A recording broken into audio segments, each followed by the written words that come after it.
मेरे ख्याल में वही प्लेयर हैं जो परफॉर्म करते हैं, तभी मेरे ख्याल में पीएसएल की किसी टीम में वो जगह बनाते हैं। स्टेप है एक, this is just another step, क्योंकि ये बहुत क्लोज है इंटरनेशनल क्रिकेट के। अब वहाँ से नीचे से परफॉर्म करते हुए आते हैं, ये नहीं होता। बहुत कम प्लेयर हैं इमर्जिंग कैटेगरी में, कुछ आते होंगे वो भी अंडर-19 से आते हैं, या बॉलर कुछ आते होंगे।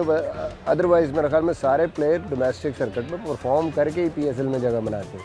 और फिर जब वो यहाँ पे ऐसा इंटरनेशनल क्रिकेट जैसे एक्सपोजर होता है इंटरनेशनल प्लेयर्स के अगेंस्ट, चाहे वो पाकिस्तानी इंटरनेशनल प्लेयर हों या फिर बाकी दुनिया से आए, वहाँ पे जब आप परफॉर्म करते हैं अंडर जो एक इंटरनेशनल क्रिकेट वाला प्रेशर होता है, तो आई थिंक वो फिर आपको उसकी वजह से एक चांस बनता है इंटरनेशनल क्रिकेट खेलने का। आई थिंक डोमेस्टिक से एक स्टेप ऊपर होगा, बट मैं इस चीज़ में बिलीव करता हूँ कि T20 क्रिकेट के लिए स्पेशली जो सिलेक्शन है वो पीएसएल आपके लिए बहुत अहम किरदार अदा करती है।